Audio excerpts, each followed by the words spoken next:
What's Welcome happening? to Agent 99 episode from Get Smart. I had to think Agent about it on the fly. 99. I should have opened up with that theme, but The that what I had to old do for one less 86. than 100 game, huh? What you believe? Would you believe? Once again, I'm 99. Brian Bacchus. I'm Jamal Smith. I'm Tony Bailey Rains. No, she's We Tony got Talks Range. Tony 99 Talks Range. problems. Tony Talks Range. It's And incredible. episode 100 ain't one. It ain't one. It's literally incredible that we'll be at episode 100 tomorrow. Dude, 2 Ain't seasons it though? already. Jeez. I mean, that's bananas. crazy. It's good, but that's So we got a lot of changes coming next month, next season, but we won't tell you until the actual season starts, so that you will be the first to know on Retro Wednesdays, way back, Wacky Wednesdays, whatever we call it. But Tony, what did you do this weekend? I heard you got something. You're excited about something today. Something coming today?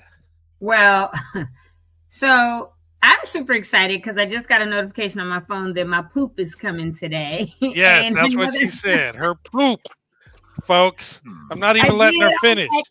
Focus on that because she laid that on us before we started. Yeah, And we we're thought like- that you finally took some suppositories and was happy that things were working out. Yeah, we thought I'm she not a was constipated person. relieved. So you guys Now know with I all have, them collard greens in the backyard. right. I was gonna say you guys know I have my garden, right? So Of course. I follow this young lady who's in Georgia that has like acres and acres of land, and she has alpacas. Well, alpaca poop is known to be like the best fertilizer ever, especially, my garden is all natural, organic, all that. And so when you get it, it's all these little pellets, right? But so I ordered it about a week and a half ago, and I just got the notification that it'll be here today, and I'm so excited because I'm gonna take like a half a cup of it and put it in a gallon size container and set it out in the sun to make like sun tea almost, but it'll be poop tea. And then I can water all my plants with it. And then you could also just put the poop in where your plants are, and it makes your stuff grow like unbelievable. So if anybody has a garden or even inside plants, you want to get some alpaca poop. And matter of fact, I'll put it in the WhatsApp. You can put that up later. But it's this sister girl, young girl down in Georgia, and she has mushrooms that she forages for and sells for like hundreds of dollars to high-end restaurants.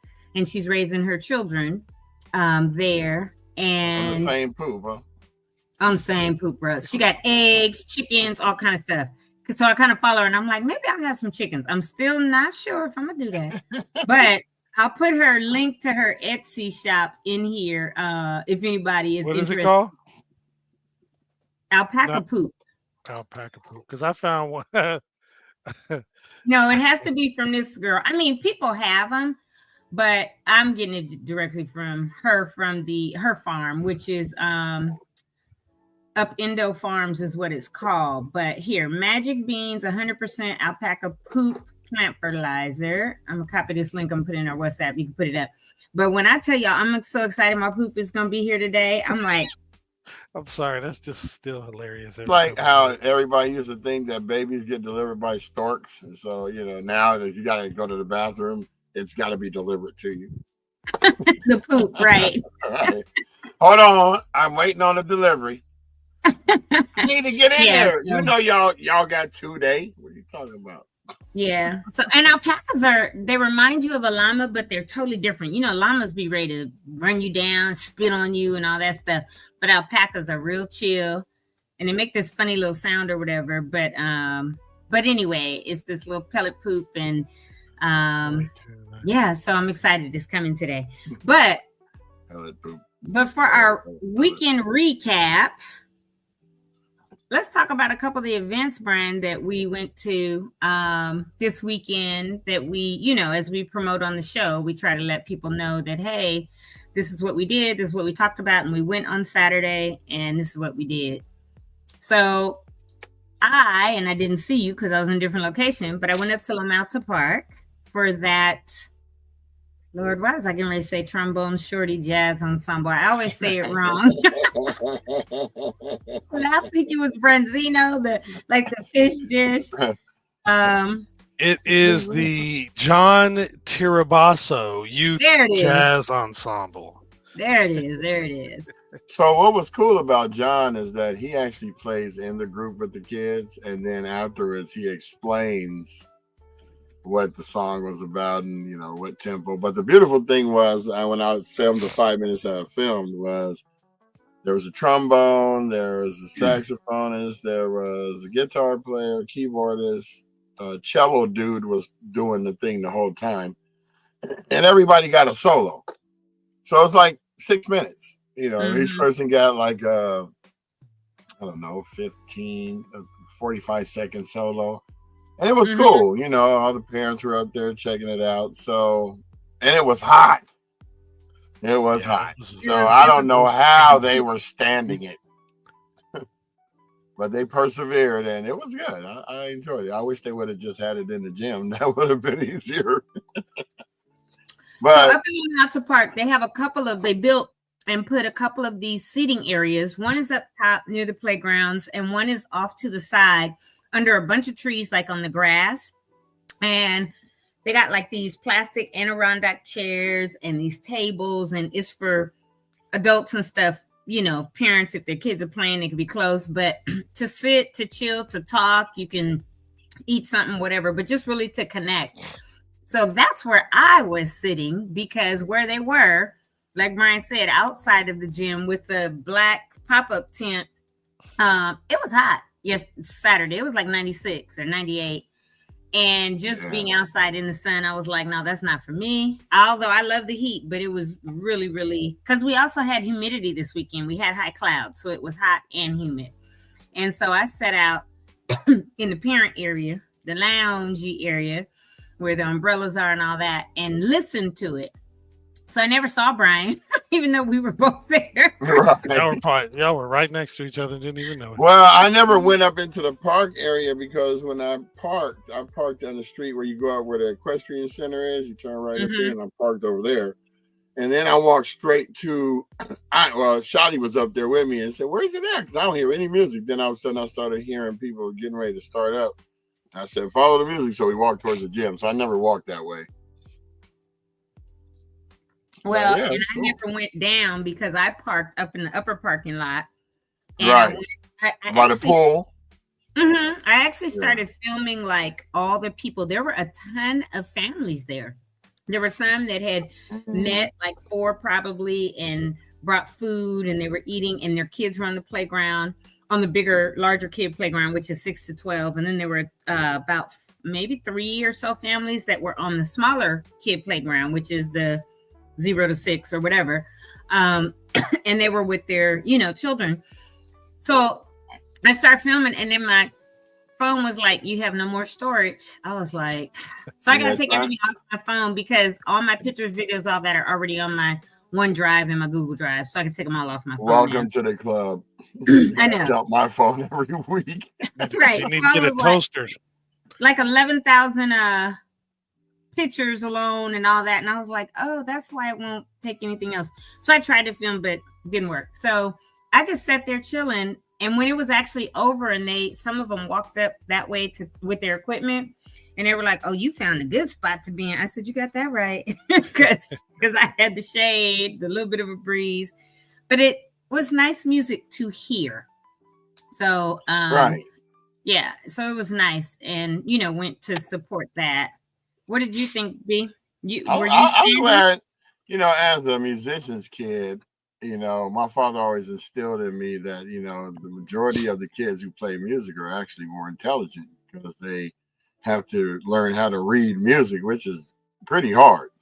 And so to see kids still have an interest in this social media era makes me proud of these teachers who hold it together. And, they deserve any help that they can get when it comes to buying new equipment for instruments, the amps, had a sound guy there. It was really cool. Everything was all set up under the big oak tree right outside of the, I don't know if it's an oak tree, other than the big tree right outside of the entrance of the gym. Yep. And so I just was like, I love seeing kids do stuff. Yeah. Yep. You know, That reminds me of Naima, man. She used to play. She was in the orchestra. She started with the flute, then went violin, and then she ended with viola. And she in the 8th grade, and they would have these performances. It's funny. I dropped Teeny off yesterday or today, no Friday, and we rounded the corner in front of the junior high, and they had everything set up because at the end of the year they always do a little performance, so you get to hear all the music, and it's kind of fun hearing the youngsters, especially comparing them from the beginning because they do one. They would do a concert in the first semester, first semester, and then they do one in second semester, and you could always hear how they've improved. They improve rather quickly too. So I imagine that those kids sounded pretty good. Good morning, Erica. You your daughter did the exact opposite I did. I started with violin in like 4th or 5th grade and played that like 6th, 7th, or 4th, 5th, 6th probably. And then once I got to Elliott, I switched to flute and played that the rest of the time, like junior high and into high school or whatever. And then I kind of stopped. I was a band dropout. No, I just wasn't it. But I still have my flute, literally my exact same flute in the case, everything. And every now and then I get it out, put it together and play, blow on it a little bit and play, what I can. But make sure it's clean and polished because that's sterling silver and you got to use a polishing, rag on it every now and then. Of course. Brian, I don't even know what you're thinking, but stop. My mother used to say, why don't you play flute? You got the lips for it. I said, Lord. Thanks, that Mom. doesn't even sound right. Yeah, thanks, Mom. Well, and the thing about it is, regardless of the shape of your lips, it's how you purse them. And blow, because you don't blow out for a flute, you blow down. You blow down. So you have to press your bottom lip on that lip guard, and then the other lip got to come over the Let's see. And let me tell you something. It's not quite like that. But maybe it was good for me because I have an overbite. So mine, I guess, was perfect because it was easy to just go now and then. So tell him, like, you want me to do what? I got this. So ignorant. Morning, Tracy. Good morning, Erica. Good morning, Corey. Morning, Corey. But yeah, so but they were really good. And then what did I do during the day? Which day? Saturday. I'm thinking like in between that. Oh, so I had on the way out here, I stopped. So my dad likes lemon drops, right? And so I like See's candy. But I know that's right, Tracy. We're gonna have to get a band together from all of us to still have our instruments. Call it the Fogey Ensemble. The Fogies. Naima still likes her viola. I think she still has it to read some music and refresh myself. Like, that's that note. That's stupid. No, let's see. Saturday, I went to get that gumbo. I had to get my issue. I missed the desserts because she wasn't there yet. And then you were too early? Yeah. Okay. But if you don't get the gumbo early, ain't gonna be nothing left. You're gonna get the scribblings. Probably same with the desserts too. No, I'm gonna have to go get me some pineapple upside down cake mix, man. I got upside cake down. Yeah, I can say it right. But you really want it though. I drove all the way home to take the gumbo to surprise Sherry, and then I came and I took a nap, right? Still have it. Soon as I woke up, can we put this thing together? I'm like, I'm gonna go. Oh yeah. Saturday was already taken. And then yesterday, she was the keynote speaker for Teen Shop, which was a all girls. It's really nice. Your teen can go in at age 13 and has to stay in the program until age 18. So it's like a junior sorority before you get into college. So it's really cool. It's called Teen Shop. And this lady that actually sat at our table, Founded it in 1985 in Philadelphia, and then this other doctor was working in New York or something, and told her she wanted to bring it to LA, and so she was the founder of the one in LA, and it's been the 30-year anniversary just happened. It was a good thing. Yeah, it's like a debutante's ball of sorts. And they got all these awards and accomplishments, and I filmed some of it. I don't have permission to show it. I don't want to be, unless the lady says it's okay. But I wasn't even really doing it for me. I was doing it for Sherry. But she got up there and gave a profound speech, as usual. Of course, that girl gets up there and can talk about that. That's dope. Mm-hmm. So it was cool.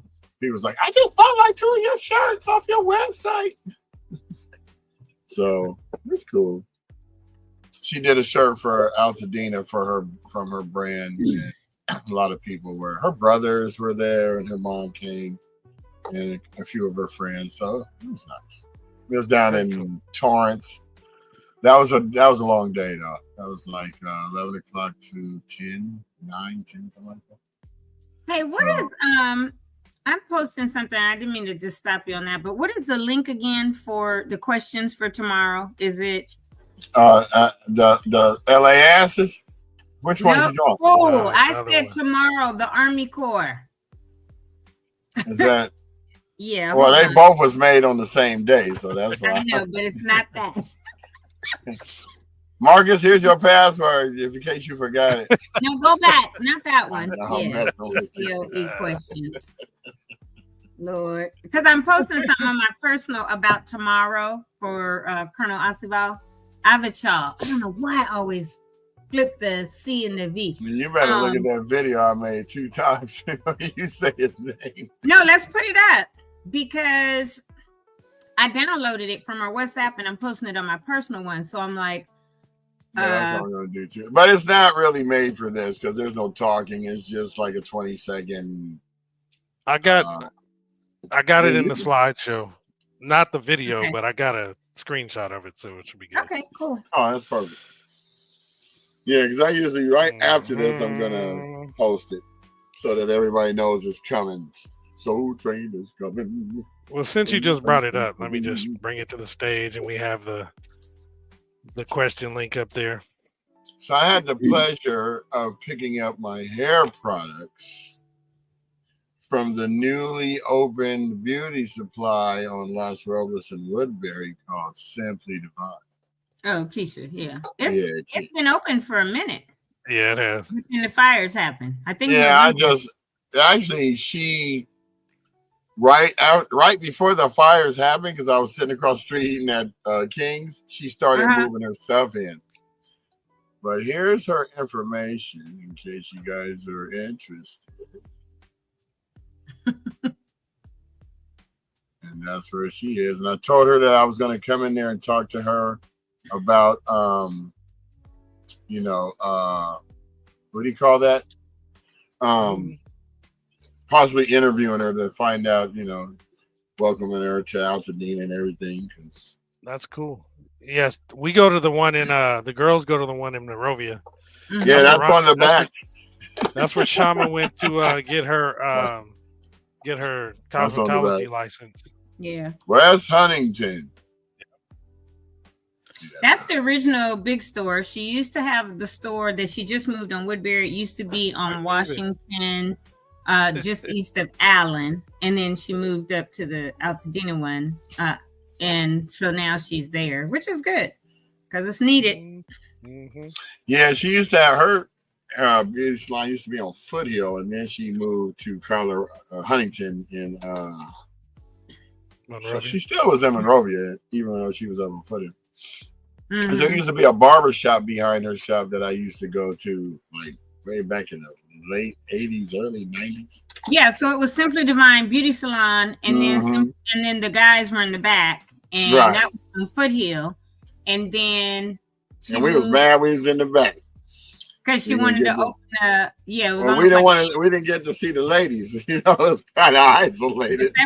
Well, even now it's separate. So it used to be the beauty salon and the barber right there on Huntington, but now she moved all the beauty salon, the beauty supply, down to the big shop on the corner next to the donut place, which is on, I want to say, Magnolia and Huntington, and then down in the block more, the barbershop is still there and all that. But yeah, she just opened up a beauty school there too, right next door. It ain't open yet, but she took over the whole old 2 kegs. Remember both kegs used to be? Oh yeah. I think I got a picture of that too when they had both kegs. Oh. So I still couldn't play it. I couldn't play it. I just said I still have it. That's funny. I bet you get it out and you start stringing and playing. I bet you if you let me play it, I know that one song I was taught in 4th grade.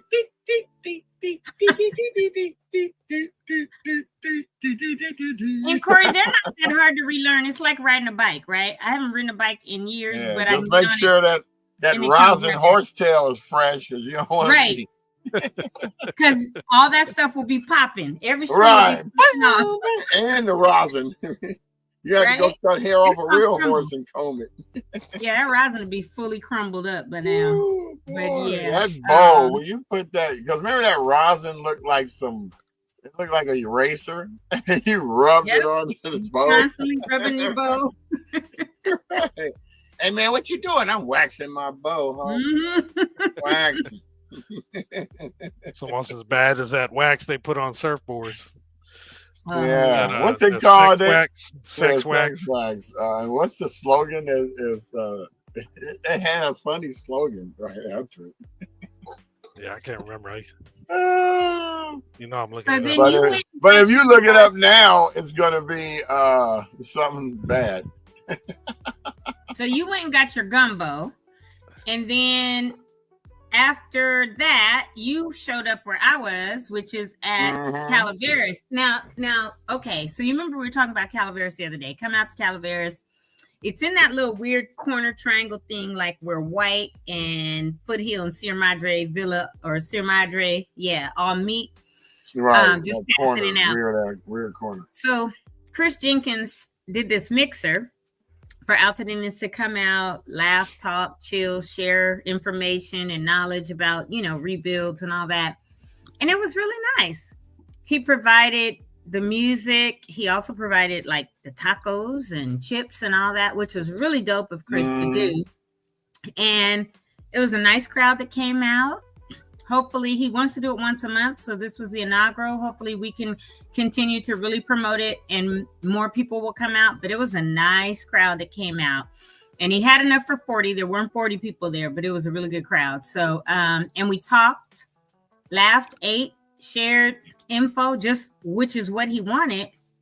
And reminisced a little, right, Brian, as people started coming and talking about things. And Alicia, he had me busted up with his stories. So it was really, really, really good. So for those that couldn't come out or whatever, you missed it. Next month when we start promoting it, and we're going to work with Chris to make sure we partner with him because we want people to come out. There's so many that are displaced and really going through it. I had a call from somebody this morning just saying like, how are you doing? I was like, good. How are you? And she was like, girl, trying to survive. I said, you are. You're still here. You're surviving and we'll get through this all together. Right. So it's for everyone. Come on out, enjoy. And yeah, and that's all I could, say. Just keep coming out and being part of it no matter what. And we'll try to really that week before it next time, promote it. Now, it was hot and very humid. I got there like right at 4, but he said he had been there since like 1:30 to set up. And he was dripping with sweat. I went to hug him. It was burning. He was like, But then once that sun started going down and a breeze all of a sudden came, it wound up being really nice to sit out there and just chill and talk with people and see people and hug and laugh and all of that. So that was really nice. And that is exactly what he wants and wants to continue to do. So hopefully when the next one is, whether it's in 4 weeks or 6 weeks or whatever, we can all go and participate and be there. That sounds well awesome. I I got an announcement to make. Now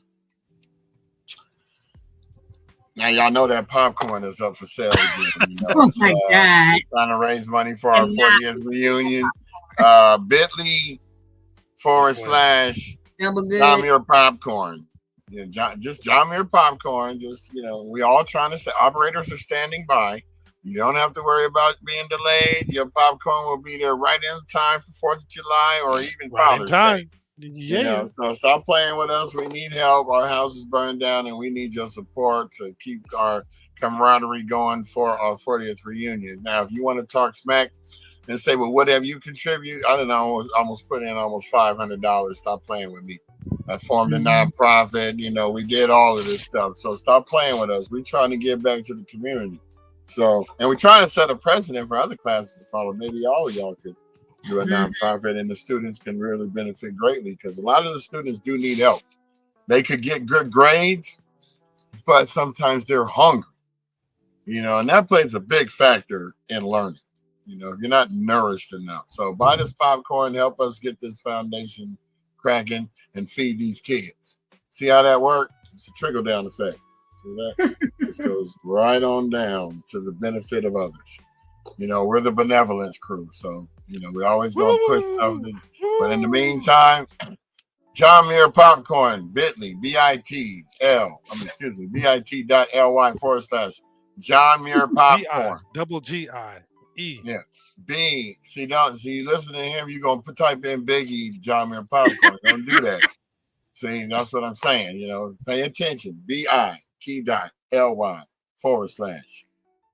Muir Popcorn.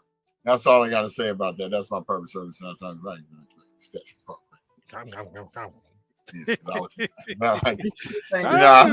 How your grandfather, he'll be saying something to you, and then he walk away.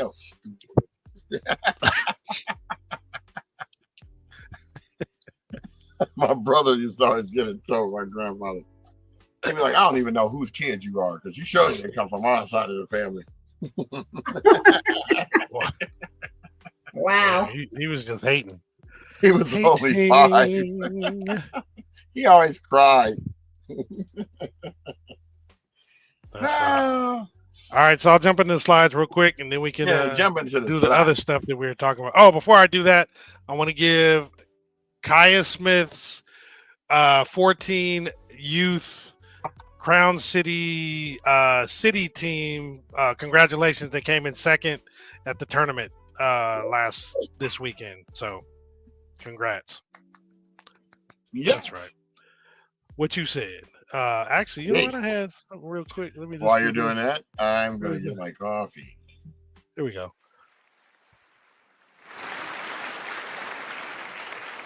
Oh, wait. There we go. All right, cool. Here we go with the slideronies. Where's my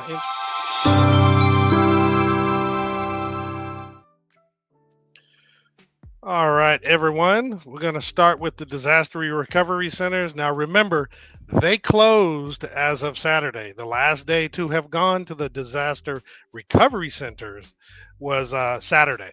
Now, moving forward, starting today and moving forward, we're going to have FEMA, SBA, and other select county departments. They're going to be offering other essential services at the Altadena Community Center at 730 East Altadena Drive in Altadena. That's taking the place of the Disaster Recovery Center. And then the One Stop Rebuilding Center is for LA. I'm sorry. So the Disaster Recovery Center is only open from 9 a.m. to 5 p.m. Monday through Friday. So it's 730 East Altadena Drive now. Now, the LA County One Stop Permit Center is still located at 464 West Woodbury Road, Suite 210. Their walk-in hours are only Monday through Friday, and they're from 8 a.m. to 4:30. If you want consultation appointments or to have an appointment with the Southern California Edison, you can actually go to http://recovery.lacounty.gov/rebuilding/1-stop-permit-centers with an S. And then also we have those deadlines. The first deadline, which was yesterday, was for those who opted out of having the U.S. Army Corps of Engineers to remove the debris, or those who did not submit a right of entry form at all. That was the deadline for you to get your permit, your debris removal permit, and to hire a contractor. Now, the deadline that you have to look forward to is the 30th of this month, the 30th of June. That's when you have to have all your debris removed. And remember, if for some reason it's not completed by that date, your property may be declared a public nuisance. And if it is declared a public nuisance, the county may just go ahead and clean it up themselves and pass the cost on to the homeowner or the property owner. And if you, for whatever reason, don't pay them at that point, they may attempt to recover their money through a lien on your property. So again, let's avoid all that and just take care of what you need to take care of. And as we were indicating a little earlier, tomorrow's Tony Talks episode will have the special guest of Colonel Sonny B. Avishal, Army Corps of Engineers. So again, that's tomorrow at 10 a.m., the Tony Talk show. And please tune in. We actually have this flyer. I think Brian, if he hadn't shared it already, or if Tony hadn't, they're going to share it real soon on one of our socials. But if you get a hold of it, go ahead and share it as well. This should be some very good information that we'll hear from the Colonel tomorrow. So please tune in. Now, and again, please ask your questions too. Oh, yes, my bad. You got to ask questions. So we would love to have it very interactive. Let me add the banner real quick. Let me get back to the questions. You can ask 3 questions now. There we go. So you can go to this link, altadinatalks.org/ACOE questions, to kind of get your questions in early. But if for some reason you don't get a chance to fill that form out and ask your question, then please tune in live and go ahead and chat in your question, and we'll be able to address it at that point. We really want it to be super interactive to make it really engaging. So please tune in for that. Anything else you want to add for that, Tony? No, thank you. Of course. So Miss Juicy Little is going to be out here at We Out Here on Wednesday at Fair Oaks Burger, 2560 North Fair Oaks Avenue. Again, they always have a wide variety of items such as fresh fruits and vegetables, shelf-stable goods, hygiene products, resource booths, and more. And they're also accepting donations and sponsors and partners. So, you definitely want to reach out to Miss Juicy Little at gmail.com if you're willing to donate, partner, or to sponsor. Now, the other thing about this event is you got to bring your ID, because you got to show proof of your Altadena residency in order to partake in these resources that are available. So definitely show up. Wednesdays, again, they have the senior luncheon. This is at First AME Church, 1700 North Raymond Avenue in Pasadena. This is from 12 to 3. And there's lunch, games, fellowshipping, and much more. To RSVP, send an email to msz_strong@yahoo.com, or you can call 626-673-2200.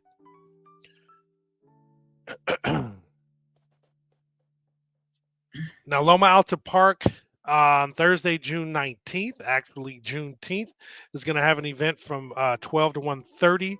It's the 4th annual Juneteenth celebration. The Altadena Oral History Project preview. It's going to have an event there, or a showcase there. Ellen Garrison Clark Scholarship Award ceremony will happen as well.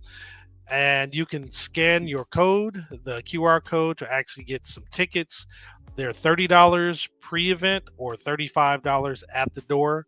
For you to get your ticket and RSVP, you can actually go to altadenahistoricalsociety.org to actually get your ticket as well. I was interviewed for that yesterday afternoon. Oh, very cool. Yeah, you remember Ian, who followed me at the Ashes to Anthem event? Of course. Yeah. Yeah, I went down to South Pass and was interviewed from like 3 to 5 for that. Oh, that is so cool.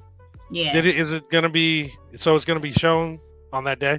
On Juneteenth, correct. Very cool. That's Very Sherry's cool. mom at the bottom right. Oh, really? On the picture, yeah. Okay. Very cool. And then this Friday the 6th at Paseo Mall, 300 East Colorado Boulevard, Suite 151. There's a Holding the Sacred Feminine. This women hold the weight of their grief, family responsibilities, and trauma. Which pieces of ourselves have we hardened to neglect in order to survive? So, Holding the Sacred Feminine is an offering designed for women from Dina to reconnect to softness, self-compassion, and embodied connection. You can RSVP. I'm sorry. Let me read the whole thing. They're going to gather for an evening of nourishment and honoring the sacred feminine through restorative sound bathing and healing, somatic movement, and practices for the nervous system, womb self massage, sensory tea ceremony. Tea, not the same tea you were talking about, Tony. Personal reflection and group discussion, communal abnormal adornment, making of anklets and necklaces. To RSVP, go to bit.ly/sacred-feminine. And this should be a good event for you ladies. Now, the third installment of the spring concert series at Loma Alta Park will be this Saturday. And the band this Saturday is My Band Quartet. All concerts are from 12 p.m. to 4 p.m. and admissions is free. And this is located at 3330 North Lincoln Avenue in Altadena. And if you have questions, you can call 626-398-5451. Hey, Fair Oaks Burger is going to have their grand reopening on June 14th. Nice. This is Flag Day, and it's Fair Oaks Burger Day from 9 to 12 p.m. So Parks and Rec and Juicy Little Finds is going to bring games. Altadena Library Van will be there. The Pasadena Humane Society, Hand and Paw, and Love of Animals are holding adoptions for dogs displaced in the fires. There's going to be free ice cream, sliders, and Fair Oaks Burger and fresh produce by Food for Health. And artwork will be done by Noah Hayton. He's a local member of the Altadena and Pasadena community, so please follow him. So we're excited.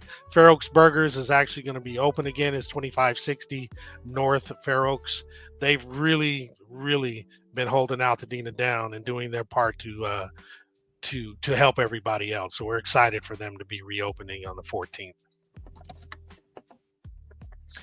And then My Tribe Rides is having a Dina Juneteenth celebration. This is going to be on June 14th from 10:30 a.m. to 3:30. It's at Metropolitan Baptist Church, which is located at 2283 North Fair Oaks Avenue in Altadena. Please come to get some joy, resilience, and celebration.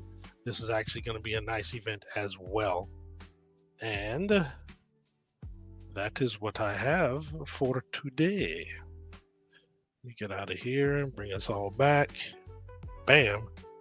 Uh-oh. Brian's behind the curtain. He'll come back in a minute.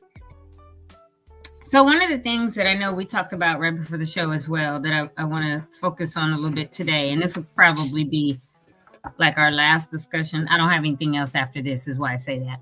Mm-hmm. But last Thursday, Victory had an event that I went to, and we have a clip that's about 11 minutes that I'd like to show. And they have the name just off a little bit. They have Captain Marquez, but he's actually a lieutenant at the Altadena Sheriff Station. So we'll show this clip, Pastor John kind of introducing him. And actually, what I'd like to show first is a clip that was on Facebook this morning from our Altadena community page, Altadena, California, I think, or Beautiful Altadena, something. Either way, we talked last week about different things that happened after the fire, right? One of the big things was people going through ashes, right? And then the next thing was, how do you secure the houses and people being pulled over if they were at their own house. But this happened yesterday in Altadena. I don't know where. They didn't put the streets. But this guy had broken into a house that is still standing. And we'll play it a couple times. But if you guys can see his body language and stuff, this dude is high as all get out. And apparently he's a tweaker that's on meth or something. Yeah. And you see how dirty he is. He's Caucasian, but he looks like he could be another culture or race because of how dirty he is. But he's homeless and a tweaker. And it's really sad because he had broken into someone's house. Well, put it like this. No, I won't say he broke in. He was in there and was not authorized to be in their house. But apparently they're having work and construction done. And the door that had just been replaced, the lock when it came was broken. So that particular door is the door that he went in where the unlocked one was, or the broken lock. And I guess he ate like the lady's ice cream. She said for some reason that really ticked her off, right? And I get it. Anything you rummage through or eat that belongs to me and you don't have my permission, she's feeling that like she's violated. She's been violated. Exactly. Yeah. And so, but if you see, I can count 5 sheriff's cars, 1, 2, 3, 4, and one above, one in front of the one that he's being led into. So our sheriff's department is doing their job. They are out there. They are getting calls. They are patrolling. I was up there Saturday and I went like up Lake down Loma Alta to get there. No, I went across Altadena Drive, went up Glen Rose and turned left and went down Loma Alta. On the way back, I went all the way Loma Alta to Lake. And when I tell you, I saw so many sheriff's patrol vehicles patrolling Altadena going up and down the streets, even the streets where all the lots are either cleared or still in the process of being cleared, but there's no houses standing. They are watching. So people have been really upset, but they are hearing us. The sheriffs are hearing us and working with the community. Lieutenant Marquez, when I talked to him, he saw me. He was like, "Hey, how's it going?" And I was like, "Good. How are you?" I got to get the card out of my car because he said he's going to come on the show as well. But he was just saying, like, I have budget. So people continue to call us and say, we need your services so they don't cut the budget and he gets more manpower.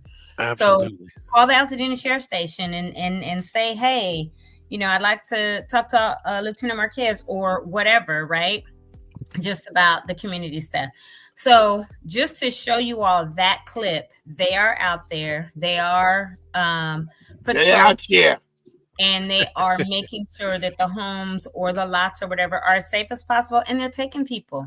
Yeah. And this is, I was just going to say, this is both scary and it's pretty cool because one of the comments obviously is scary because somebody is, getting access to people's homes, when they're not supposed to have it. But, someone called the day before, called the sheriffs on this guy, and maybe he eluded them, maybe left before the sheriffs got there or whatever. But I think people are really being aware, watching their neighborhoods a little bit more now. So gotta be vigilant. It's good. Yeah, being very vigilant. And Altadena's always been a place where we look out for one another, neighbor-wise. We always are like, hey, did you see this person? Did you see this person? Whatever. And so the fact that even people that aren't there are still doing it, or people that are there are still doing it for your house if you're not there, or your lot or whatever. So we're going to segue into this clip from the event on Thursday where Lieutenant Marquez spoke to the people that came to the reverse panel event at Victory the other day. And it's specifically about these issues and what to do to make sure your home, if it's standing, or your parcel, your lot, if it's been cleared or not, is protected by the sheriffs. So one of the things that since we were here tonight, I called Myra from the CCC. I said, Myra, you think Captain Marquez will come through? Because I heard that there was something happening. There was some looting happening, a lot of things happening in Altadena where people were trespassing on people's property. And there's a form that needed to be signed, and I thought it'd be befitting to give the captain a few minutes before we actually start, just to make sure we all have this information so we can get this done in the next 48 hours. Somebody say 48 hours. Like I don't. If we can all use our efforts to make sure that everybody does this form so their property can be protected, and Altadena, that would be awesome. So without any further ado, please clap your hands for Captain Marquez. Woohoo! Thank you very much. The past few months, I know that there's a lot of survivors in here.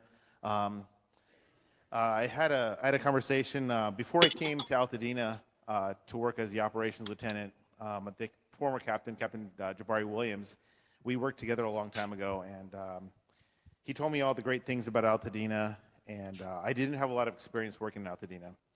And so I came in, they asked me to come, and I started working in November. And I fell in love with Altadena. It's such a beautiful place.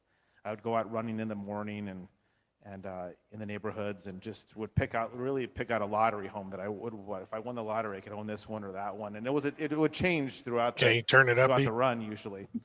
But after the fires, one of my former chief pulled me aside and said, you know what, Ethan, you're writing the book on this recovery. Nobody in the sheriff's department has ever dealt with something that you're dealing with right now. And I think that that's something that to be said, that this Altadena Eaton fire is the worst natural disaster, worst disaster to hit LA County in history. And they've been told that it's the second worst disaster to hit California. That's as loud as it's going to go. So there's some, obviously there's going to be criticisms of things we do. And there is a learning curve also for me and my staff, but we're trying to do the best things we can for you.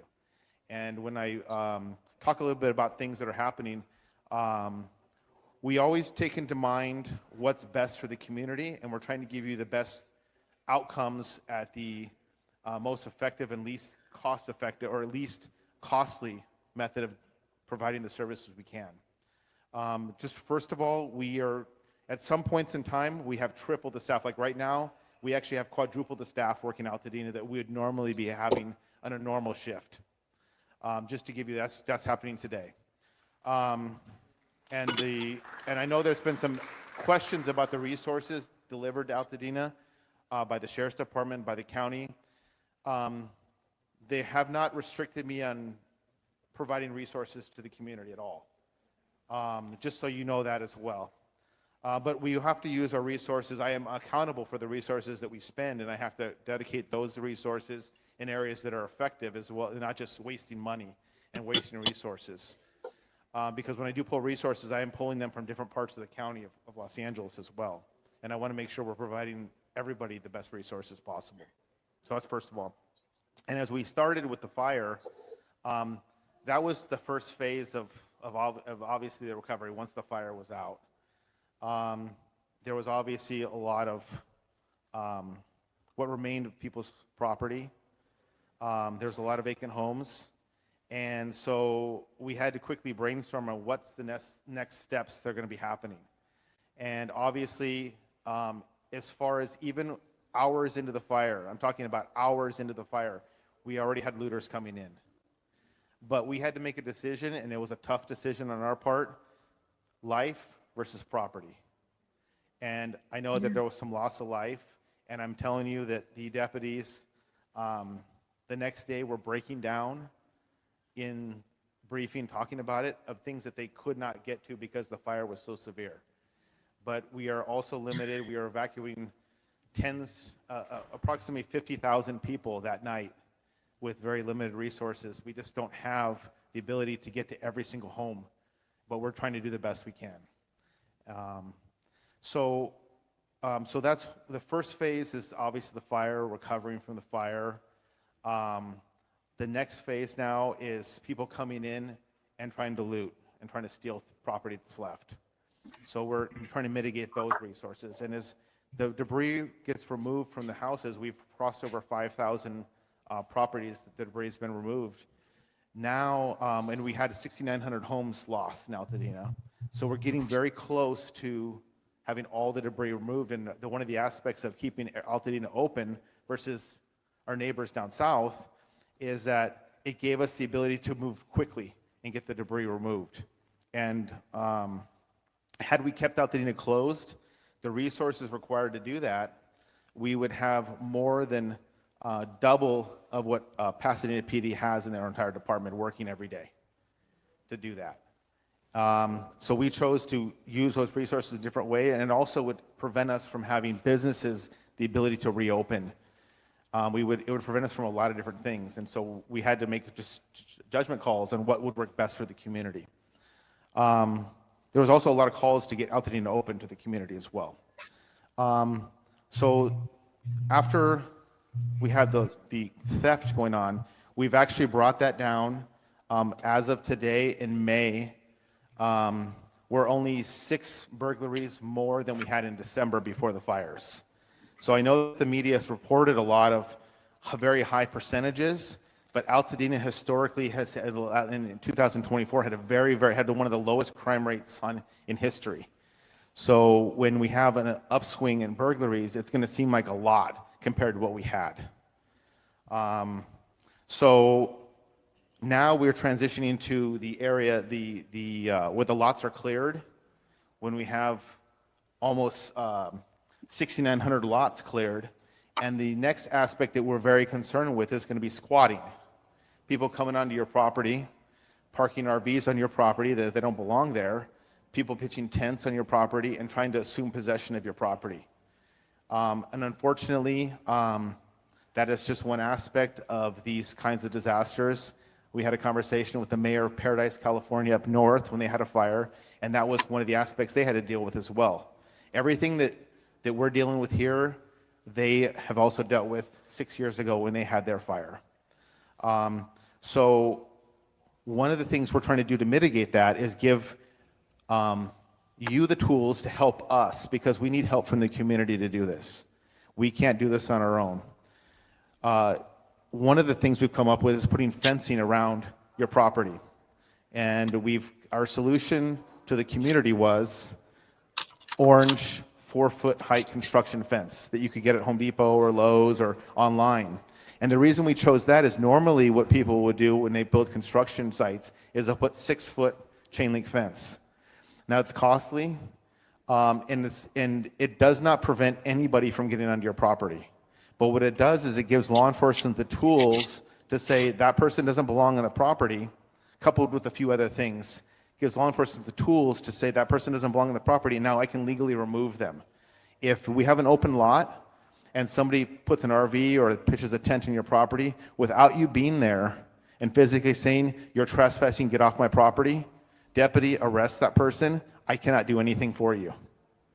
So what the fencing does is it creates a barrier, because legally, if like you allow the Amazon delivery driver or the UPS or the mailman to walk onto your property, then anybody can effectively walk onto your property.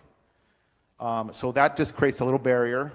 It's a legal barrier, essentially, coupled with no trespassing signs that tell people not to be here. We've asked that you use solar landscape lights to illuminate those no trespassing signs just at night to make it just a little bit better so that people can't say, I didn't see them. And the last thing is to fill out what's called a letter of agency, and that's the form that he was speaking about. A letter of agency basically gives us the power of attorney to arrest somebody in your property. And you can fill out essentially what if somebody that's supposed to be there, like you have family, relatives. We also are going to want to get a cell phone number that we can call you and a forwarding address so we can contact you. That way, if we do come across somebody in your property, maybe at 2 o'clock in the morning, we can call you and just verify, is this person supposed to be there? If we can't get a hold of you, we're going to effect the arrest, but we'd like to also call you as well, just to make sure.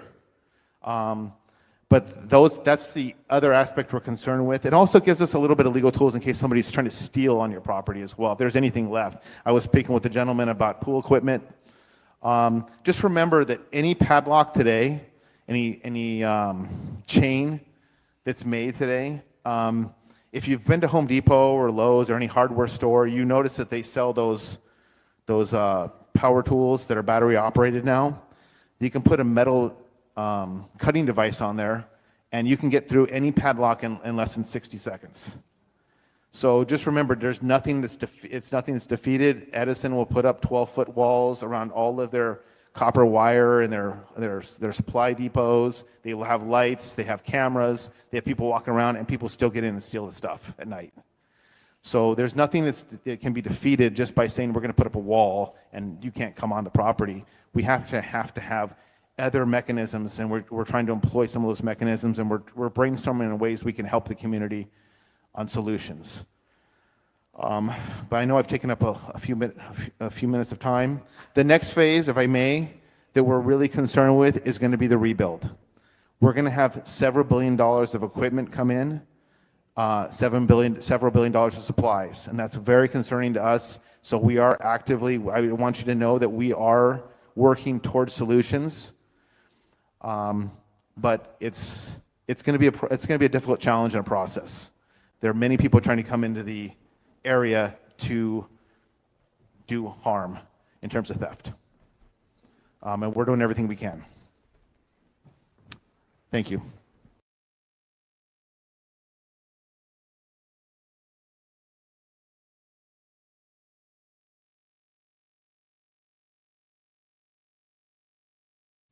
I'm just talking away with my mic off.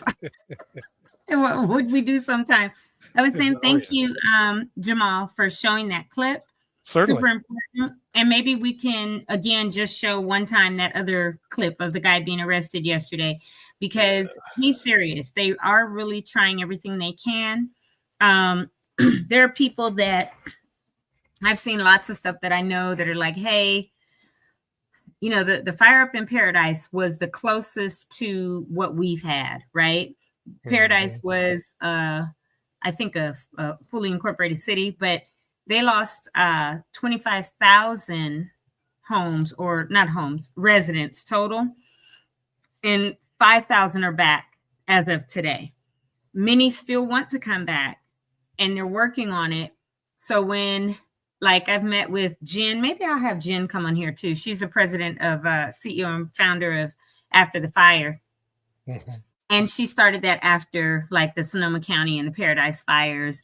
And when I've met with them, they had people here from all those areas, Sonoma, from Paradise, from Lahaina, the Hawaii fire.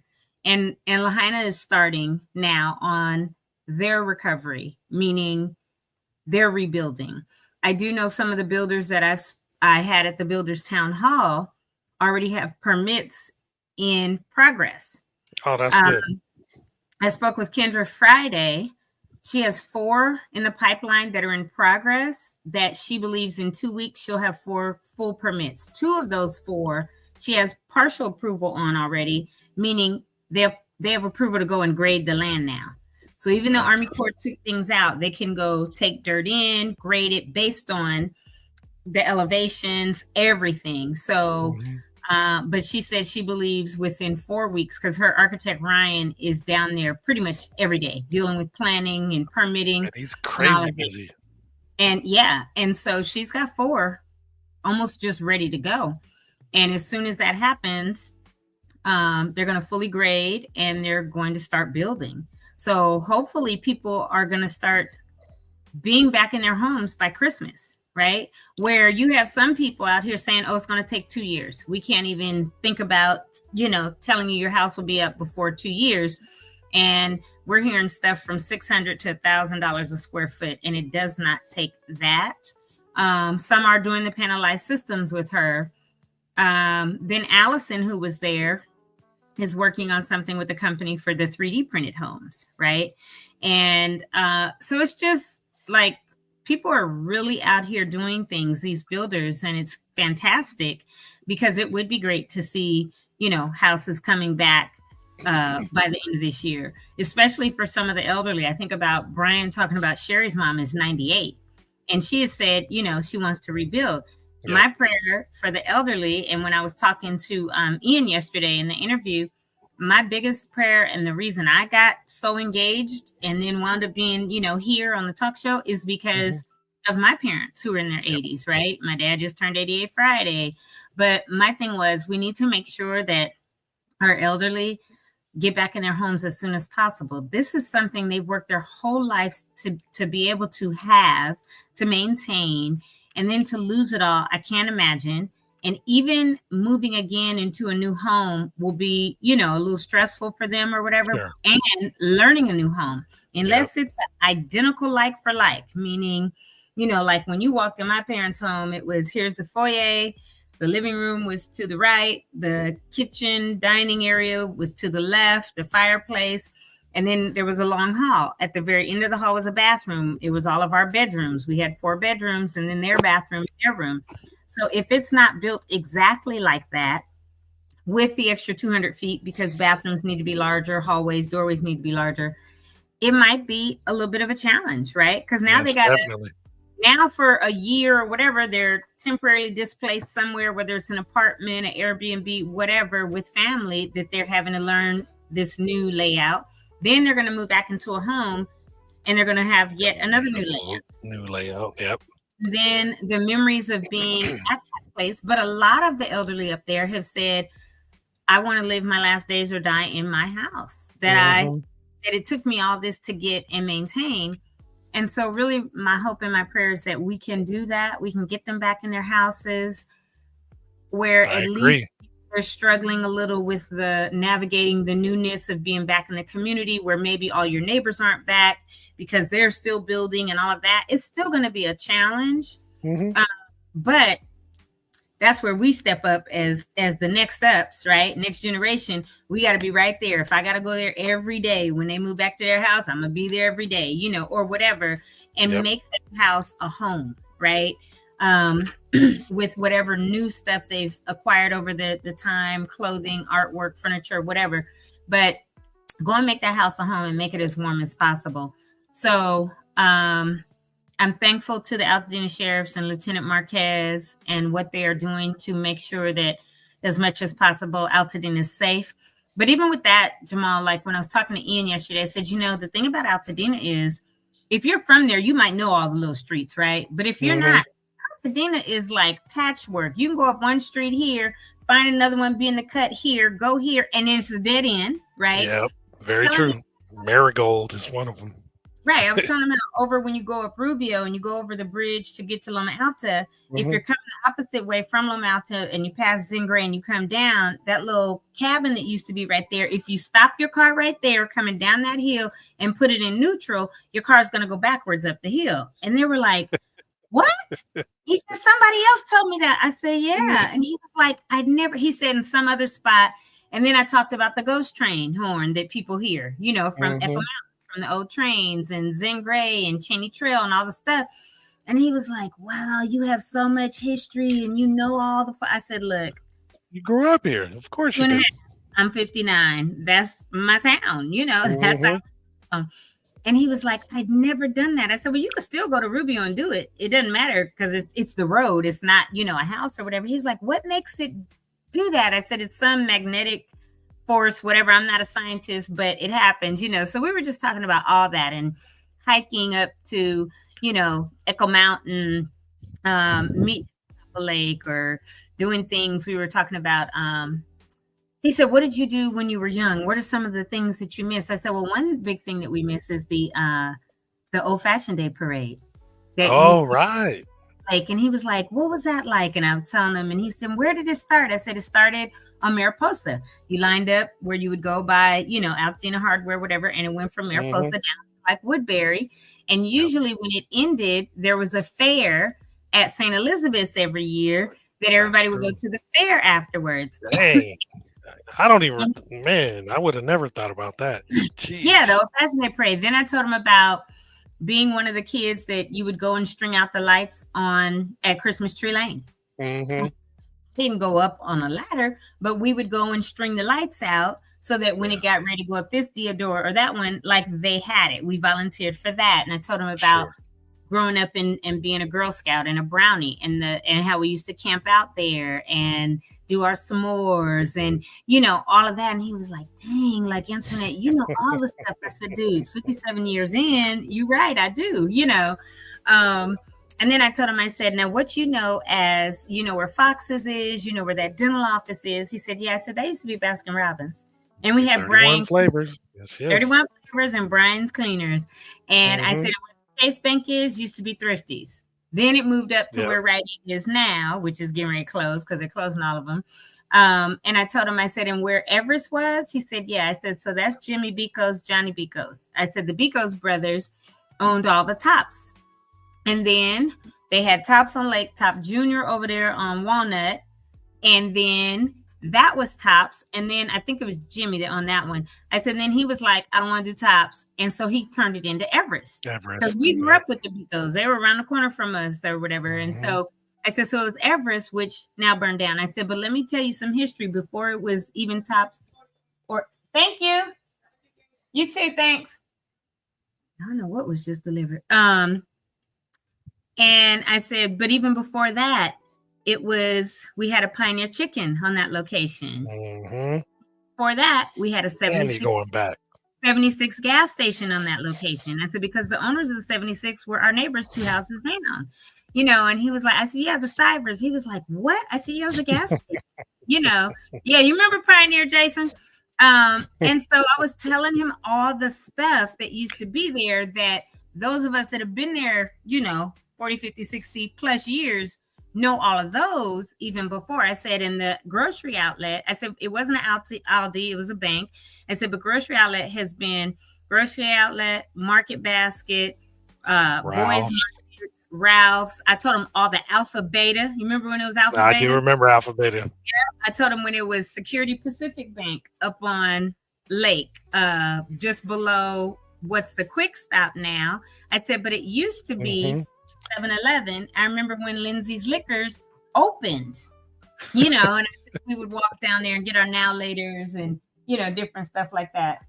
For you, me, and so just different stuff I was telling him, and he was like, "Wow, like you really know, Antoinette." I said, "I told you I went to preschool at 3 years old at Loma Alta Park." I said, the area that's over there now is the teen club, or that's where our preschool was, you know.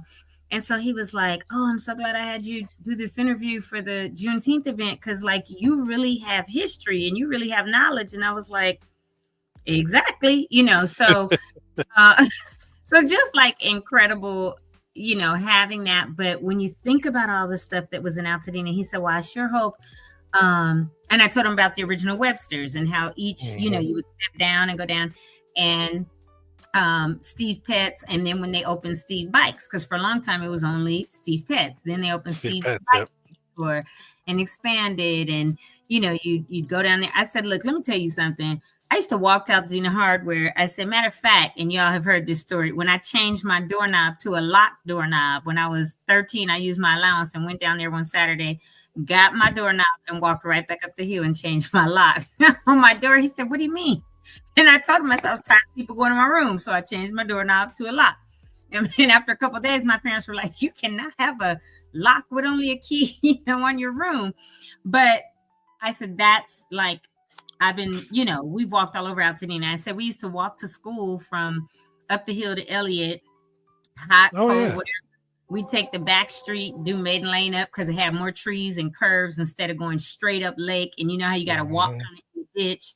And then remember, because you got to make sure the car didn't hit you. So you walk in the ditch and you look and you go back. Right. I said, during the fall, when we had Santa Ana's, August, September, we would be walking like this up against the wind if we were at Loma Alta, because we'd have to walk up. So we, you know, would walk up Lake and then cut through the park and go up Marengo, whatever, to go to school. I said, and then when we were walking down to Elliott or up after school, if it was a Santa Ana event, we were literally leaned forward because we were fighting the wind so we wouldn't tip over, you know. And just like one of them skiers when they jump and they're leaning all forward. That's how we would walk. Or we try to walk backwards or whatever. But and then I I remember going to, I was talking about segregation and our busing. I said we had to be bused. I was on the east side. We got bused to Muir. We got bused to Audubon. And then we walked to Loma Alta and Elliott. And people from the west side got bused to Field and, other schools like that. I said because they were trying to integrate. And we were I don't know if the first ones or very early on when it came to busing with Pasadena Unified. And he was just like, oh, my God. He said they don't do that anymore. I said, no, kids, it's your neighborhoods. You kind of go to where you live, unless your parents want you somewhere else. And then they got to pick you up, drop you off. You take the city bus or if you drive. RTD. Right. It was RTD. That's what I'm saying. Now it was RTD then. Rapid Transit District. Isn't that your poop that just got delivered? You already know. She got her poop. Look, it came in a pink bag. Ain't that something? Well, no, let me tell you. It's cute poop. No, I want you to look. See this? Hold on, I had it. See that? Yeah. You see the alpaca? Mm-hmm. So her son, her 5-year-old, loves to do art. He draws and all of that. So he drew all of this, and then she got it made into mailers.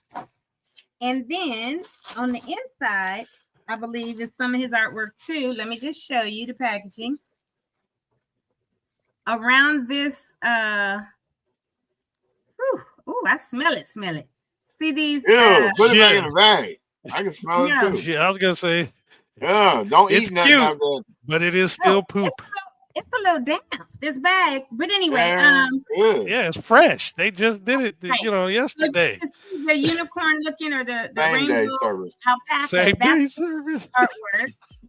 And then she sent. Oh yeah, this little Ziploc bag has this on it too. But how fresh you want it? She sends a thank you, and these right here are what her stink too. This is her son's artwork, and these are stickers.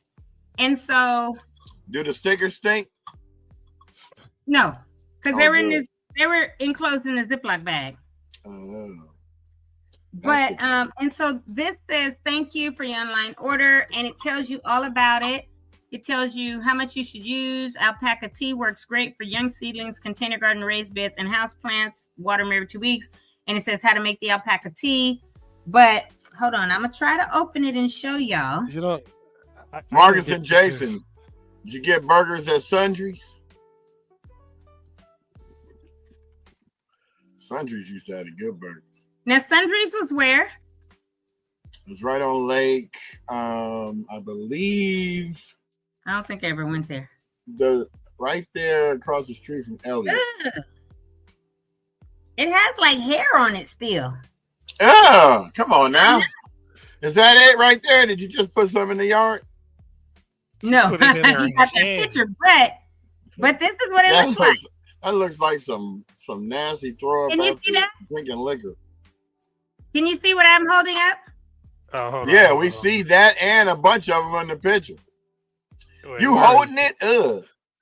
I'm gonna go wash my hands. Trust me.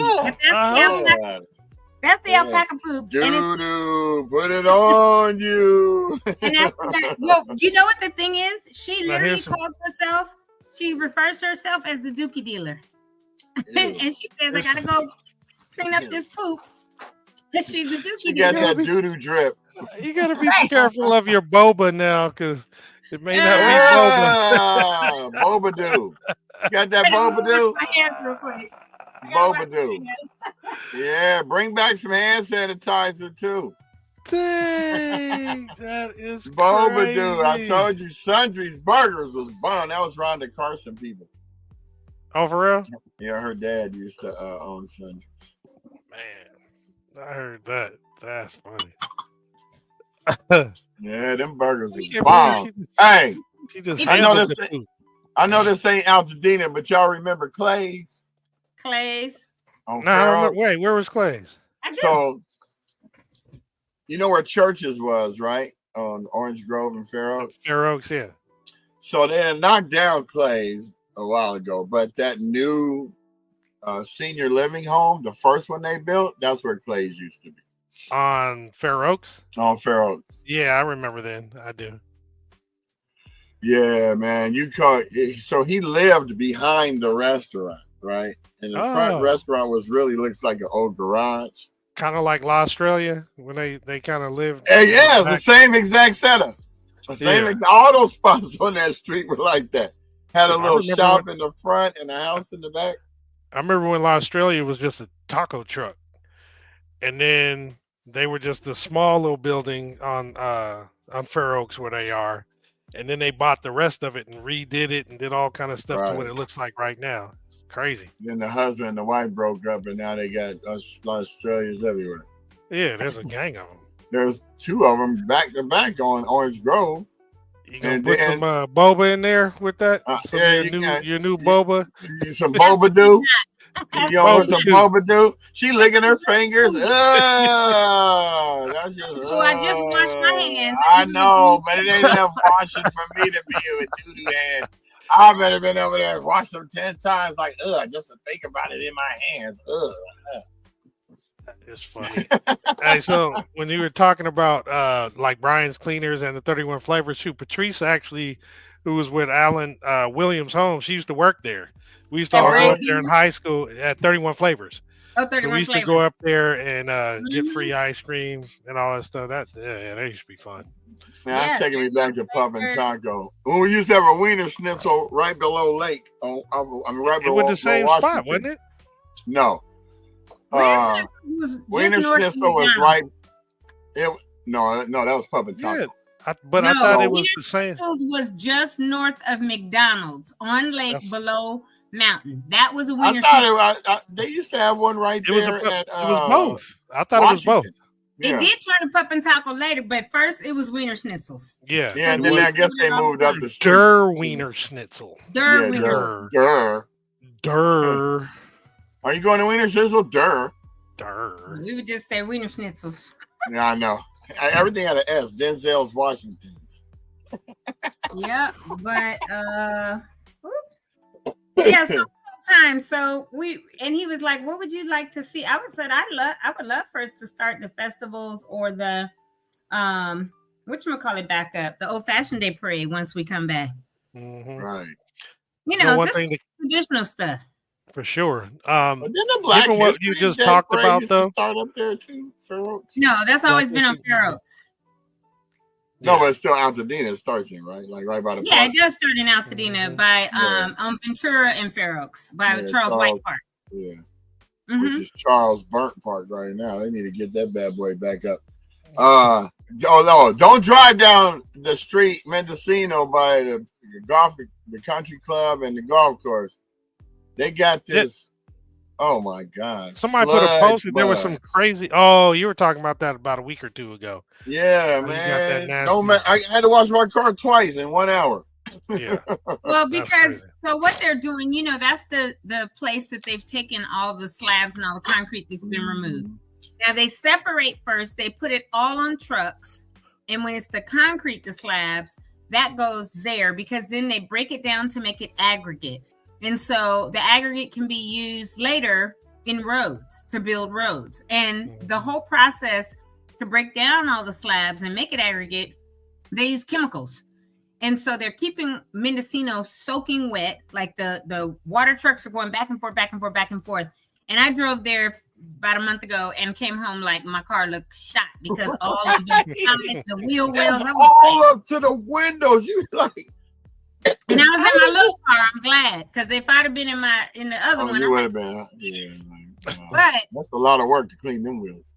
Yeah, but it was like okay. And so, but what's happening is they do it at night, usually in the middle of the night, and there's these smoke plumes that are up, and a lot of those people on Hill and all around the golf course who didn't lose homes are smelling it. They say it's the worst smell, and they're like, how are we not in danger now because of whatever this toxic or whatever this is in the air? Probably are.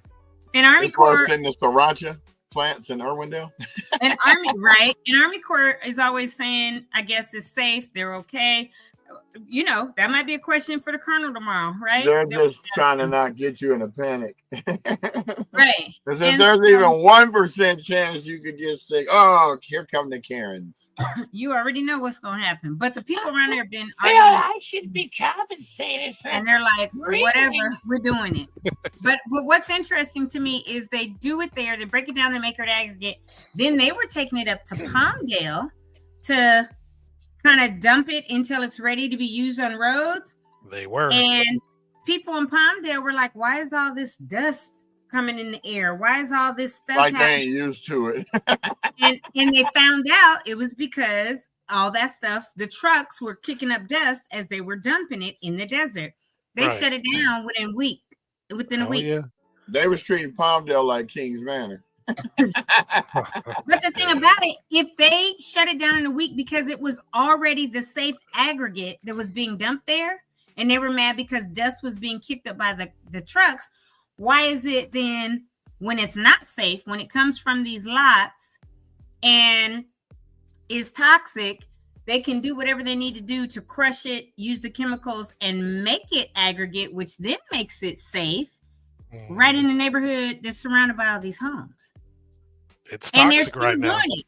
Yeah, they're still doing it regardless of everybody around there being upset. But in Palmdale, they were able to shut it down within a week as soon as they heard that it was being dumped there. So who knows? Because the county is huge and the county is going to say, oh, put it over here. That's our land. Put it here. That's our land, whatever. So that would be a question more for the Board of Supervisors of Public Works, I think. But they all, you know, once somebody makes a decision and they work together to do whatever.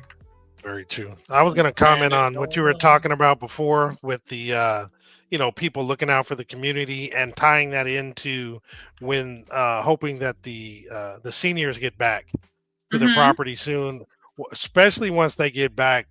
Folks who are there really got to pay attention to what's going on, you know, look out for them as well, because those squatters are still going to be there, especially for those properties that have not been rebuilt.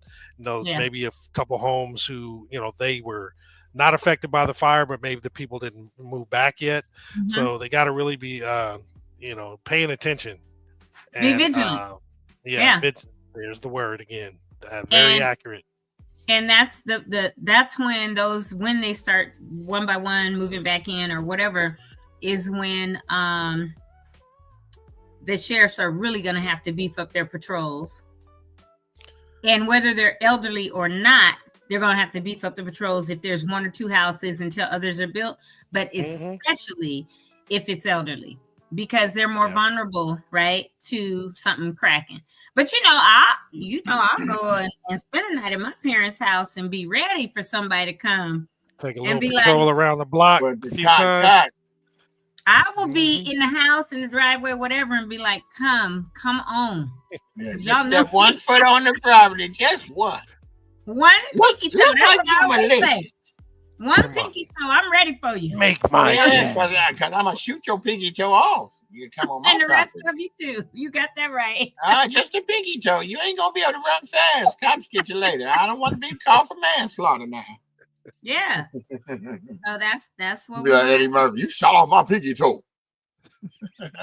Hey, that's what it is. And I'm going to be there and ready is all I can say. With a grin on your face. With a smile like this. Hello. Looking like that movie Smile. All right. So we got some people we got an audience over there in what's that place called? Instagram. We got the real Bubbles that join. Now, if you don't know Bubbles, you know she does the fattest parties once a month. For real. The best kept secret. I ain't telling you where it's at because I don't want to see none of y'all there.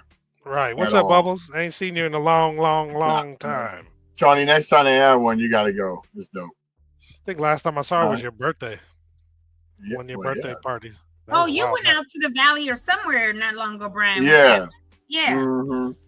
Yeah. So Tree Boy Kaysen. What's up, Tree Boy? And we got Original Underground Media. You know, that's Brandon. And 7 Deuce Trey. I don't know who that is, but I'll find out later. And Older Than Sharks. Okay, so Older Than Sharks is my boy Dave Apodaca, who was drunk one night and said, no one watches your show. He said nobody watches our show? Yeah, but then he's like, I'm Okay. just kidding. I watch it all the time. What are our numbers up to right now? Oh, let's find out. Because I think there were about 42,000 last month, right? Well, it goes by the day, so accumulation by the day. So let's find out what we're looking towards. I think when I looked at it yesterday, but yesterday's show had a lot of people see it. I mean, not yesterday, Friday. So we've dropped down 9,000 views to 41,275. Let's call it so. So still over 40,000, which is good. Oh yeah, I ain't sure. Next, a couple of days from now, when we unveil our newest venture with you all, which will allow you to participate in a more valuable way towards yourself if you have a business or whatever. But yeah, here to present and do this. Yeah, pull that up. Yeah, there we go. Okay. On nice days like now, I leave my front door open, right? That's how I knew like the FedEx lady came or whatever. But I just heard coming down my street a little, you know how them kids have those cars, the battery operated cars? Mm-hmm. So there's these little girls. There's these little 3 girls who live cat corner, and it's 11:44. So one of them is probably now at a pre-K or whatever. They always ride, and they're like, oh yeah. And they love coming over. Last week, they drove through my grass. I was like, because when I went out to the grass, I was like, why are these track marks? But I just heard them because what they do, they come and say, Miss Tony, you have any cookies? Miss Tony, you have any potatoes? Miss Tony, you have just little stuff. And I was you got the snacks, huh? You be $3 down. But I just heard them, so I was like, ooh, let me go close my front door because they might hear me on this podcast. You ain't ready to see him right now, huh? No, because they'd be like, man, hey, I want to show you my new alpaca poop. Everything you can imagine. They'd be like, and last week my son like, I got some tea for you, little girls. On his motorcycle. No, I would not give him that tea. But really, they come, they're like, they'd help me pick veggies. They go in the backyard. They're like, let me see. Little helpers in the neighborhood. And they just love me. They're best time. I'd be like, okay, y'all, come on. And but I just heard that car going down the street. I was like, ooh, let me hurry up and close this door. Because if they hear me, they come directly in the driveway, they park, and they come right to the screen door, and they'd be like, Mister, what are you doing?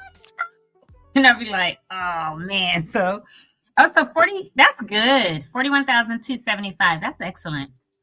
And Friday's show was almost 800 views. Friday? Yeah. Oh, Happy Father's Day. Yeah. Oh no, that wasn't Happy Father's Day. That was Happy birthday to your dad. Yeah. How was his birthday? Good. So you remember I asked what he wanted to do? He said get his haircut. Get a haircut. Yeah. And he did. But my mom took him. They went out to Pasadena and went to Burke Williams and had massages and went to dinner and all that. So it was nice. Fancy Burke Williams. That's right. Get to get in the spa with your beverage of choice, and then you can go sit in the quiet room. And if anybody talking, you have the right to throw your drink at them with full thermos because you're supposed to shut the heck up in there. Right. People always want to start a conversation saying, "Oh, hey, how you doing?" I was like, hey, shh. Even in the spa, point to the sign, like it's supposed to be just chill at Berkeley. Right, stop talking to me. I'm going through. It's like relax. Quiet. I hate noise. I hate noise. The funniest part of that video, the booty cheek run. That's beautiful. Y'all did cake and ice cream later? No, because my nephew and my daughter, remember they were there before the show came on. I was like, y'all got over there early. And I found out later because my daughter was like, I got to go early because I'm on my way to Vegas. She went up for a turnaround, friend's birthday or something. But then I told her, I said, you and Dakota are gunning for Grandkids of the Year, apparently. They know what time it is. And she was like, Mom. And so I said, matter of fact, y'all are gunning for Grandkids of the Century because they were the ones that were at the house almost till it burned down till about 2 a.m, getting everything out that they could. And then they were over there Saturday early. But my dad loves the nothing bundt cakes, the little ones. Oh, I love those. The buntlet. So they took him a little nothing bundt cake. You get those for free on your birthday. I make sure. There's 33 spots that I check out on my birthday. You know there's a brand new one in Monrovia. Oh, well, now I ain't got to go all the way to Torrance. Oh, no. my God. It's a brand new one open a month and a half ago in Monrovia, right there by where the Morris is and Trader Joe's. All alpaca poop. The new word You have to put a sign when she makes that tea. Right. In case anybody comes by and wants to poopy doopy. just pour a little cup. Like, oh, this is spicy tea. What is this? It's got a bite to it. Oh, that's that Boba Fett. That was gross. But anywho, so yeah, that was it. And that's all I have for today. Welcoming Acronym Films, join the Altadena Talks Instagram as well as Melanin Fused Glow. Welcome to the show, Fused Glow. What happened? You doing the little flip stop? Yeah, sorry. On my screen, it yeah, I'll be right back. I gotta run some. I'll be right back. We'll put that what do you call it? That instrumental on you so you can hear. Yeah. And don't forget, if you want to support us, it's easy. All you have to do is go to one of the 3 things you see floating across the screen below. You can Zelle us. You can hit GoFundMe. We are a nonprofit. If you go to our website and make the donation, though, your donation is tax deducted. And then our platform will send you an automated receipt to show how much you pay, so you can include that in your taxes. So feel free to donate often throughout the year. We're okay with it. Just helps us offset costs, because this show, to be honest, this show costs about $500 a month to run. We all come out of our pockets to do.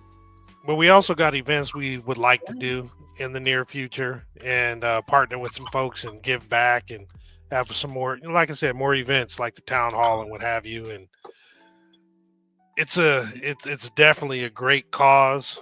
So please give generously. Whatever you can. Operators are standing by. Hello? Are standing by. We do utilize AI. Hello? Pretty soon, we won't even be on the show. We'll be on vacation, and you'll be seeing likenesses of us. Hey. So there you go. Yeah, like in Vegas. And you can even set it up to make a monthly recurring or yearly recurring deduction. And there we go. And this whole page will be revamped. In fact, let me just give you a sample. We like to let you know where you can go. We don't want you to go anywhere but to this particular page right here. So this is where you can find us at Altadena Talks. np.altadenatalks.org. Here's our tax ID number down here. And if you want to get our I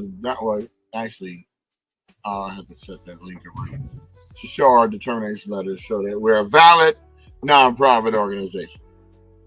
You can also look us up on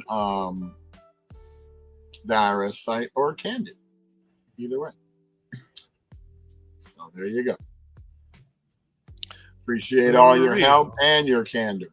And we also are looking to have you come on the show to talk about your situation that has happened during the fires. If you had somebody that was a family member that was affected, not you directly, if it was you directly, please, operators and we welcome you on the show. We would love to have you tell your story, because the only people that trust other people are the ones that know that they've lived next door to this person, or they're from this town. Majority of the people, there's like really a 1 degree separation of Altadenans from each other, including Pasadena as well, because we all grew up together. But yeah, man, the operators are standing by. Do your thing. There we go. We'll have some other opportunities for you to get benefits for your donations too. We'll be announcing those on Wednesday. Just to keep you in the loopy doop. Got that Dookie theme, Loopy Dookie. Is that Dookie Green drink? The Dookie Dealer. That's what she calls herself. The Dookie Dealer. She deals in doo-doo. Yeah. If you ever want to see doo-doo. you can look for Upendo, or is it Upendo? Yeah. UPENDO or something. Upendo. Oh, I thought it was gonna be I ain't taking no ish. Upendo is State Farm, which is on her Facebook page. And doodoofarm.com. She has this thing called her chicken coop. She calls it the Fluffy Butt Hut. She's hilarious. I love it. We're gonna have to do a franchise and put it under our stankyjanky.com. Right. Yeah, Upendo is State Farms, and she's a black farmer in Fort. Did you say Stank Farms? No, Oh. it's State Farm. Upendo State that would have Farm. been perfect. Stank Farm. And she gives so much amazing information, but her grandmother taught her how to sew when she was 7, so she makes like her and her daughter. She has one daughter, all their uniform outfits, not uniforms, and she wears heels and dresses and stuff into the Fluffy Butt Hut.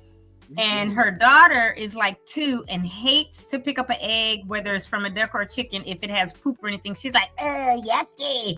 But it's so cute because she's teaching her. And then next door, I told you guys, when kids walk by to go to school, she's planted an orchard so that kids can get apples, oranges, pears, whatever off the tree on their way to school or on their way home. They're having fresh organic fruit, just all the stuff. She's amazing. But she has same way we grew up. Right? Where you can get stuff and not worry about somebody being mad. Kumquats, pomegranates, whatever. Everything, man. Everything. We had the Garden of Eden in Argentina. Yep. So she grows all their own food. She does everything. And literally she's self-sustaining because her farm, they grow everything. She sells eggs. She sells other stuff off her farm. She has the chickens and duck eggs. Where's it located again? In Georgia. And then but it's Upendo Farm Estates Farm on Facebook. UPENDO Estates Farm. And she's hilarious, but at the same time, she has 519,000 followers. She's doing it and teaching our folks how to be sustainable. And so I've been following her for a while and had never ordered the poop until now. And I think a week and a half to 2 weeks ago. But when I tell you, I'm so excited to get it, because when I get off this podcast, I'm going to go and start that tea and scoop out a cup of it and start the tea. And I can't wait to see how if you think my collard greens are big now, Brian, because they're taller than me, like once I start using this poop, everything's gonna really grow, and I'm super excited. Like my red, yellow, orange peppers, I can't wait to see how they get even bigger or start to grow and all that, because it literally has every possible thing you would need in fertilizer. Like some people will go get nitrogen, and some people will get different things. If you start using alpaca poop, that's the only thing you'll need, and I'm excited. You nasty girl, you nasty. You nasty girl, you nasty. Got my poop today. The enthusiasm is, I love it. Well, it is, because literally as soon as I came on, about 5 minutes to 10, I was a little late today. And I said, I got that text or whatever that it was being delivered. And I said, my poop is today. And Brian and Jamal were like, wait, did you just say your poop? Like, huh? And they were like, oh, Tony, you were constipated and now you get to go to that. I was like, no, crazy. Because I thought I had told him before. So, yeah, I get the poop today. Or it's here now, so I'm excited. Yeah. All right, well, are we saying poodles? Oh, yeah, Jane, we've been on for a long time. You can say it. All right, let's see if anybody else has came on. I don't see any other participants. So thank you all for joining us today. So remember tomorrow. Tomorrow, your questions will be answered. Yeah, because right now, Army Corps of Engineers. There's only Yeah, 1 2-part question that somebody has asked. So that means nobody has anything, or they want to type it in. I'd rather ask before, so I didn't have to type it as. But I also get it that once he starts talking, people may have questions based on what he's saying or in response. So that's perfectly fine too. He'll be here for. Oh, yeah, B. I'll tell you afterwards. But yeah. So we're ready, and I look forward to having him on tomorrow and seeing what information he can give us, next steps or status, and questions that he can answer for people. And it's episode 100, y'all. Man, the end of season 2. Okay, so you guys know that as of season 3, I was going to start a series on finding out where the money went. You know, all the nonprofits that have gotten so much money over the past 4 months. Where did it go? Who has it? What are they doing? What day of the week is that gonna be? I got to do research, so I'm probably going to do one once a week, maybe one Wednesdays, maybe. So I'll probably start one this Wednesday. It's a short segment, probably 10, 15 minutes. Because I got to show something other than being goofy on here, right? That's my job, though. I'm the what do you call that? The company's jester, CNN jester. Yes. But yes, we are. Dang, 100 episodes tomorrow. Yes, sir. 99 today. So this is gonna be an exciting week because we're gonna see the end of one season, the beginning of other, and you know things are changing, and we're just getting better. We're improving more, and numbers are great, and so we can't complain. People are looking at it. So thank you for all of your support. Thank you for everyone out there that shares it when I send it to you. I know you get tired of me sending it to you every day, but if we didn't send it, there will be people asking why you didn't send. So you know, that's where we are with it. Yeah, because you know when we don't come on until late, we get texts. Hey man, y'all coming on? And we will be prompt at 10 a.m. tomorrow because we'll be starting to be prompt on Tuesdays and Thursdays. Now we really want to be prompt every day, but you know, Mondays you can always count on us being late. I'm tired. It's a weekend. I don't want to be prompt. Y'all might want to. I don't want to. No, we're on here at 9 o'clock. We're just not ready to show you ourselves until like 10-ish. All right, so have a great day, everybody. Toodaloo. Peace out. She says toodles. I'm gonna say zip-a-day. Toodles. Later days. Y'all have a great day.